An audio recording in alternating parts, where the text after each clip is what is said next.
I've no idea where Graham Potter goes from here. I really don't. I am not sure I want to put too much time into talking about him right now, but it's very, very hard not to discuss him because I just think something's going to happen. I think the board are under so much pressure at the moment. I think they're going to have to make a decision. I think they're going to make a snap decision. Whether that happens now or they're going to give him Crystal Palace, I don't know. But he ain't got long. That's for sure. That was an abomination. Let me just get things straight, because I want to talk about a few of the players, because actually for the first 15, 20 minutes, I did think we were a better team. After that, it was all Tottenham. No complaints. I think what has frustrated me the most about that is Potter's inability to deal with what was happening. Not just that, the fact that we are conceding from corners so frequently, but also the number of corners that we've got. The number of corners against us. In that game, it was 13. It was no surprise that the opening goal was going to come from a corner. Maybe the manner of it, maybe the identity of the person that scores it in Sarr, maybe that was a surprise, but not it being a corner. It's a complete and utter cheat code to beat West Ham now. And I do not believe that Graham Potter or any of his coaching staff have the answer to it. It was an absolute mess. And I do realise I'm going about this in terms of a review, arse about face, but it's what I want to talk about right now. Tottenham had a goal disallowed. It was Romero. Now, there was a bit of pushing and shoving between Mickey van der Ven and Fernandes. And I thought, actually, Fernandes pushed Mickey van der Ven into Kyle Walker-Peters, basically. I thought that's what happened. Romero scored a header. I thought we got away with one. It did deserve to be a goal, if we're honest. That was a warning sign. Then for the next 8 corners after that, you had Romero being marked by Kyle Walker-Peters. Now, I've got nothing bad to say about Kyle Walker-Peters, apart from the fact I do think he was not great at all for, was it the third goal? I think it was the third goal. Who scored the third? Oh no, third goal was Mickey van der Ven. It was the Bergvall goal. Sorry, I just had to go and check on my computer then. But overall, I thought Walker-Peters was one of our better players, but I don't want to see him marking Romero. We didn't learn from it. I think that was the point. Now, what I want to do is contrast that, because we seem to have, basically, our big fellas were never seemed to be marking their big fellas from corners. And we kept on doing the same thing. Spurs worked it out. It was so obvious to watch it happen.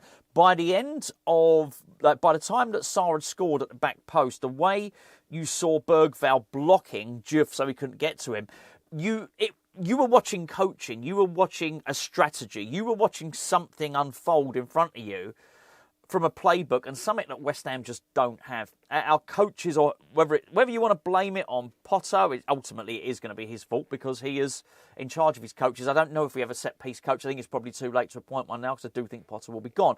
But it was quite clear in terms of levels, in terms of a cerebral way that you might think about such things and plot a tactic from a set-piece. It was night and day. It was so different, the disparity between the teams. So, I mean, that's, anyone watching West Ham is going to be aware of that. It's not the first time, by the way. Obviously, was that our 4th goal this season, maybe, that we've conceded? Maybe our 5th. Our 4th or our 5th goal that we've conceded from set plays. I mean, we're screwed. We can't score them, and we concede lots of them. We forget corners from both, we're terrible at set pieces at both ends of the pitch. What a disadvantage it is to go into a game and not be good at that stuff. The way we capitulated was terrible. Let me just talk about, because a lot of stuff's going to go down to Tomáš Souček sending off, and it wasn't good, and he deserved to be sent off. No complaints there. I think on another day, that's a leg breaker, and he ripped the geezer's socks to shreds, right? But I don't think it was malicious. I just don't think. That's just not Suchek. It was clumsy and it was bad. I'll tell you something. So they scored just before he got sent off. They scored immediately after he got sent off. He was defensively at his best in that game, Suchek, up until that point. There were 2 really outstanding defenders in the first half, and one of them was Tomáš Souček. The other one was Dinos Mavropanos. Mavropanos was like a brick wall. You shall not pass. He was heading it out. He was blocking. He was tackling. So was Suchek. If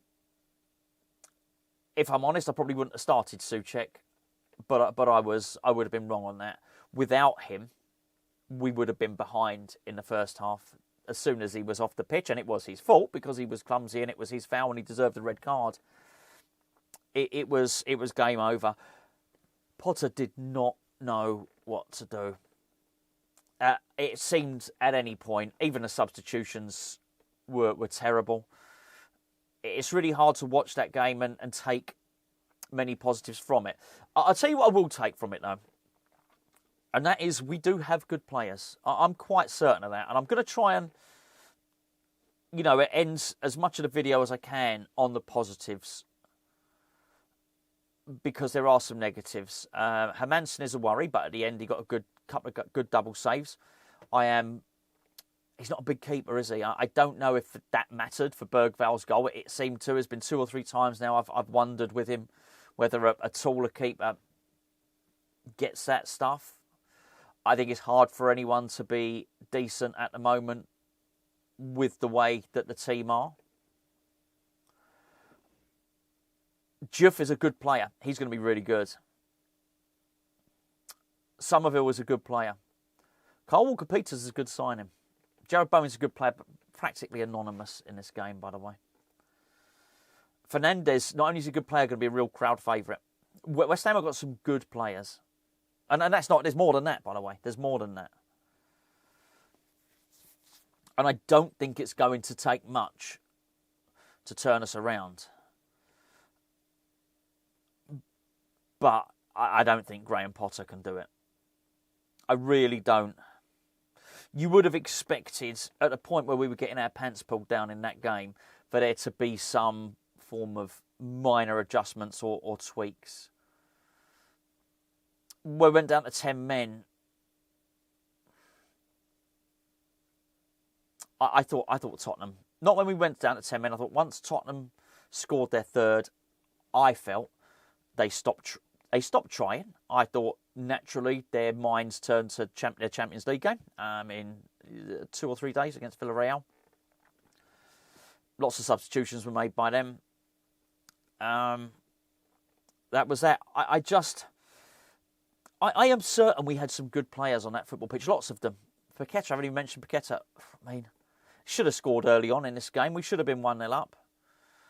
Really lovely combination between him and Fernandez. It all sort of got worse after them. But Paqueta's a good player. We got lots of them. I just don't think Graham Potter knows what to do with them or how to get the best out of them. And I don't want this. I think James Ward-Prowse is clearly a really good guy. And he's vice-captain, all of that stuff. And I'm sort of a little bit uncomfortable with him being the poster boy for everything that's wrong with the West Ham team. But I couldn't believe his number didn't come up, first of all. I really couldn't. As I say, when I was looking at that midfield, I don't want to judge Magassa. It's so difficult. When the substitutes were made, we're already behind in the game and we're down to 10 men. It's no time to judge anyone. But I would have liked to have seen him. Before Suchek got sent off, I mean, I don't know what the stats are. I've not looked at the stats. You'll see lots of tackles, lots of headers, lots of blocks, lots of that stuff. He really scrapped and he really fought. I thought the obvious substitution in midfield was going to be for Ward-Prowse to come off, to drop Paqueta back a little bit and to get a striker on. We had no striker, basically. Ward-Prowse did get subbed, but in the 92nd minute or something. He won't do it. He won't do it. I did my video this morning based on Ward-Prowse, which I'm not going to go and repeat everything I said there. I don't know how he's got to this position of prominence, of being so undroppable. I don't know what he's supposed to be giving to the team. So undroppable that it would appear that Graham Potter is willing to risk his job to keep selecting him. But as I say, I don't want Ward-Prowse to be the poster boy of everything that's wrong with West Ham. It is far from just Ward-Prowse, as I mentioned. The inability to coach from set pieces is startlingly bad.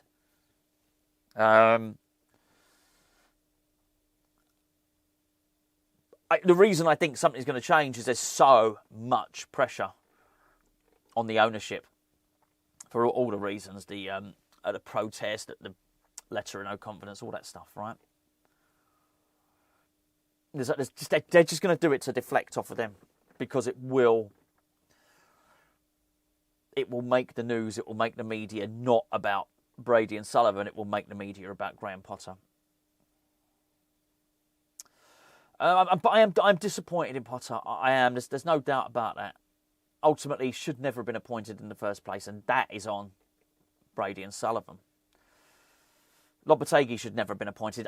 I don't want to talk too much about it, otherwise it just turns into one of those rants, and I've discussed it all before. But once you have conceded that is the appointment of Potter is the fault of the ownership, you still have to look and assess Potter, and he's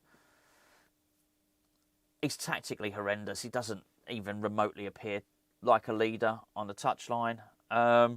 I wanted him to do well. I was really willing him to do well, particularly after that Nottingham Forest game. I thought, come on, I wanted to see a little bit more from him. Wanted to see West Ham go on and beat Tottenham. We weren't even close. And I'm quite certain he'll look at that and think, well, hold on a second, if we'd have scored early on with Paqueta, maybe that's a different game. Maybe he's right, but there are too many maybes. West Ham are already on -7 goals. We're joint worst in the whole Premier League. We're in the bottom 3, and we're joint worst. This is not like last season where we were saying, are we worst of the rest, basically? The worst of the rest that aren't in the bottom 3. That was the conversation last season. Now we're worst of the worst. That's it. West Ham are worst of the worst in the Premier League. And I don't know how long it's going to be allowed to carry on for. Personally, I think they've all got to go. But it's not going to happen. Potter needs to go, Brady needs to go, Sullivan needs to go, they all need to go.